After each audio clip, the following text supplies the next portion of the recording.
आदम के बेटे शीश, शीश के बेटे यानस, यानस के बेटे कैनान, कैनान के बेटे मेलाइल, मेलाइल के बेटे ब्यारत, ब्यारत के बेटे इदरीस, इदरीस के बेटे मुतवशिक, मुतवशिक के बेटे लबकने के नाम, लबकने के नाम के बेटे नूह, नूह के बेटे साम, साम के बेटे जुल्हाद, जुल्हाद के बेटे साले, साले के बेटे आबिर, आबिर के बेटे दाता, दाता के बेटे रावा, रावा के बेटे सारो, सारो के बेटे नाखुर, नाखुर के बेटे तारिक, तारिक के बेटे इब्राहिम खलीलुल्लाह, इब्राहिम खलीलुल्लाह के बेटे इस्माइल ज़बीहुल्लाह, इस्माइल ज़बीहुल्लाह के बेटे केदार, केदार के बेटे अवाम, अवाम के बेटे अमन, अमन के बेटे साबित, साबित के बेटे सलमान, सलमान के बेटे रईसा, रईसा के बेटे इलियसा, इलियसा के बेटे दोद के बेटे हव्वा, हव्वा के बेटे अदनान, अदनान के बेटे मोहित, मोहित के बेटे नदार, नदार के बेटे मुदिर, मुदिर के बेटे इलियास, इलियास के बेटे मुदरिका, मुदरिका के बेटे खदीमा, खदीमा के बेटे किनाना, किनाना के बेटे नदर, नदर के बेटे मालिक, मालिक के बेटे फार, फार के बेटे गालिब, गालिब के बेटे लुई के बेटे काब, काब के बेटे मुर्रा, मुर्रा के बेटे किलाब, किलाब के बेटे कुसै, कुसै के बेटे अब्दे मनाफ,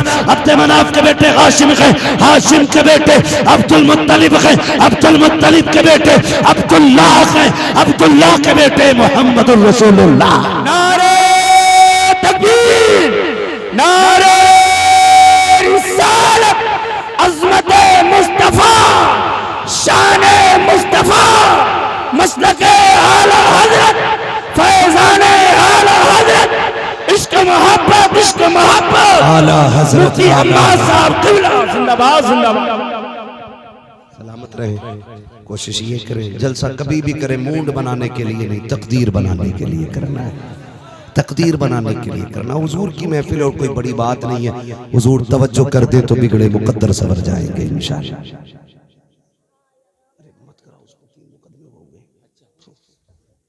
ठीक है ना? अल्लाह आपको सलामत रखे, खुश रहें, शादो आबाद रहें। बहुत अच्छा आपने सुना, बस जो है अगला उनको माफ फरमाए रब्बे कायनात। जिंदगी ने दिया साथ, फिरों की मुलाकात, चमन रहा फूल खिलेंगे, जिंदगी रहेगी। नहीं मेरे भाई और सुन लीजिए, सुनना चाहते हैं जरा से और यकीन करें थोड़ा सा, वरना मैं खुद भी बड़ा 1.5 घंटा हो चुका ऑलरेडी। ठीक है ना? 1 घंटा मैं बोलता हूँ। अगर देखिए ये आप लोगों की दुआएं हैं जो बोल रहा हूँ, वरना डॉक्टर की तरफ से तो 40 मिनट से ज्यादा की वो भी जो है ना स्लो स्लो बात करने की इजाजत है। मैं बस हुजूर का सदका है, इन बुजुर्गों की बरकतें, इनका नाम लेते हैं ना तो फिर सांसें बढ़ती जा रही है, बढ़ती जा रही है, बढ़ती जा रही है। अल्लाह आपको सलामत रखे इंशाल्लाह।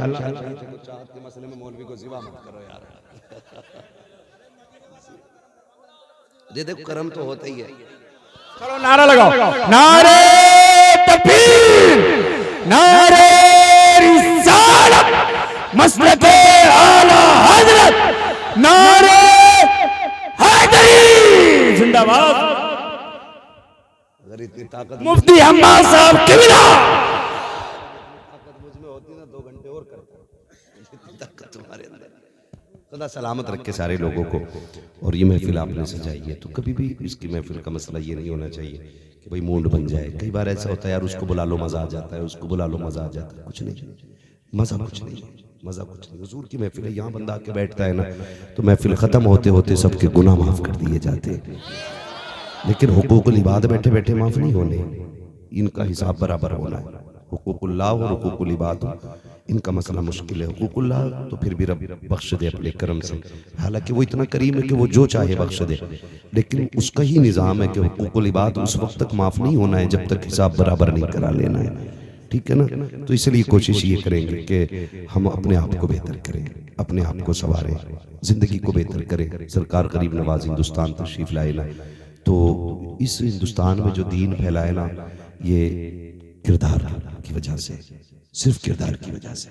वरना शहाबुद्दीन गौरी जैसा पावरफुल बंदा लाखों का लश्कर लेके आ रहा था और अजमेर वाला हिंदुस्तान आ रहा था, हिंदुस्तान आ रहे थे ना। और वो 40 वलियों के साथ गरीब नवाज आ रहे, 40 वलियों की। इनके हाथ में क्या था? किसी के हाथ में थैला था कपड़े का, किसी के हाथ में लाठी, किसी के हाथ में वुजू का बर्तन, किसी के हाथ में नमाज का मुसल्ला है। और चले चले आ रहे, चले चले आ रहे हैं। सामने से ना शहाबुद्दीन गौरी आ गया, उसने पूछा ये फकीरों की जमात किधर जा रही है? अभी तो हमारा बड़ा जट के मुकाबला हुआ हिंदुस्तान के राजाओं से, ये किधर जा रहे हैं? रोक के पूछा बाबा किधर जा रहे हो? कहने लगे हिंदुस्तान। कहा वहां क्या करोगे? कहा हिंदुस्तान फतह करने जा रहे हैं।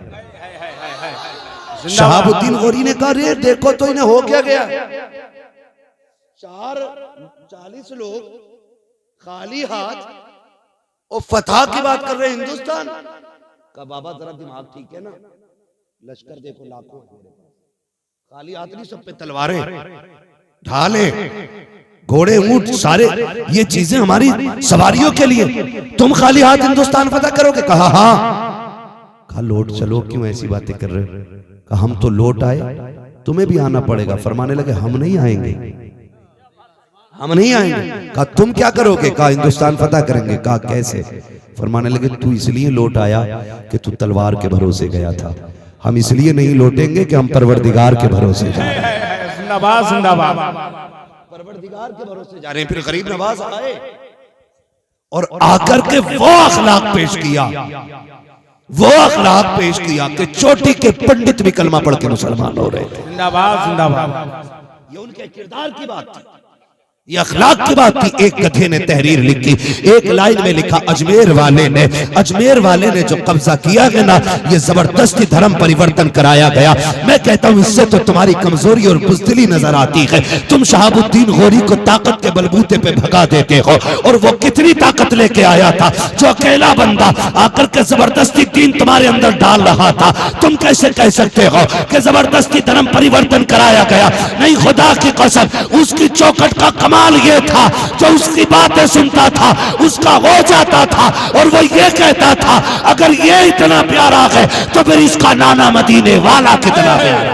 नारे तकबीर, नारे रिसालत, अज़मते गरीब नवाज, शाने गरीब नवाज, ख्वाजा का हिंदुस्तान, मसलके आला हज़रत। जिंदाबाद जिंदाबाद। अखलाक बड़ी चीज होती है, बहुत बड़ी चीज अखलाक। सरकार गरीब नवाज को गरीब नवाज क्यों कहते हैं जानते हो? एक दिन ना माँ ने ईद का दिन तक कपड़े पहनाए, फरमाया जाओ लाल ईद की नमाज पढ़ के आओ। घर से निकले, रास्ते में एक बच्चा खड़ा था, हम उम्र बच्चा था, मैले फटे कपड़े पहने थे। आपने फरमाया यार तेरी ईद नहीं है? उसने कहा जी मैं यतीम हूं, न माँ है न बाप है, वरना हम भी शौक रखते नए कपड़ों का। गरीब नवाज ने कंधे पे हाथ रखा, फरमाने लगे दुख किस बात का, जितनी ईद मेरी है उतनी ईद तेरी भी है, जितनी ईद मेरी है उतनी ईद तेरी भी है। ऐसा कर आधे कपड़े तू पहन ले मेरे, आधे तेरे मैं पहन लेता हूं। अपनी कमीज आपने उतार के बच्चे को दी और बच्चे की कमीज आपने पहनी, क्योंकि आप भी बच्चे थे, दोनों के कपड़े बराबर थे। आ गए, ईद पढ़ के घर गए, माँ ने कहा ये क्या मोइन, नए पहन के गया था पुराने पहन के आया? कहने लगे अम्मी ये कि यतीम मिल गया था, आधे आधे कपड़े बदल लिए, उसकी भी ईद हो गई, तेरे मोइन की भी ईद हो गई है। माँ ने कहा तू बड़ा गरीब नवाज है। उस दिन माँ ने कहा था आज तक जमाना गरीब नवाज कह रहा है, आज तक जमाना गरीब नवाज कह रहा है। हाँ, और उनकी चौखट पे जो भी जाते हैं खाली नहीं आते। ये तो इनके चोंचले हैं, चरसियों और शराबियों के जो बैठे वहां पर ढोलक लिए हुए, इनके चोंचले हैं कि ये बरेली वाले। आला हज़रत फरमाते हैं कि जब दुआएं कबूल न होती हो तो फिर अजमेर शरीफ जाया करो। हाँ, ये वहाँ याशियां कर रहे हैं, शराबे पी रहे, अजमेर शरीफ के मजार की कमाई से शराबे पीते, याशियां करते, ये उंगली उठाते हैं आला हज़रत पे। आला हज़रत अजमेर शरीफ गए ना तो अंदर नहीं गए, चौखट के बाहर खड़े रहे लगते ऐसे करके। किसी ने कहा अंदर क्यों नहीं जाते? तो कहने लगे कुत्तों का काम घर के अंदर का नहीं होता है, कुत्तों का काम चौखट पर बैठना होता है। हाँ, अहमद रजा कितना भी बड़ा, लेकिन अभी इतना बड़ा नहीं है कि चौखट के अंदर तक जा सके, है ना? ये अदब आला हज़रत ने हमें सिखाया है। हाँ, तुम्हें तुम्हारे नशे मुबारक हो, हम सुन्नियों को बरेली का अहमद रजा मुबारक हो, है ना? तो शुक्र है अल्लाह ने हमें बरेली वाला भी दिया है, अजमेर वाला भी दिया है, साथ बगदाद वाला भी दिया है।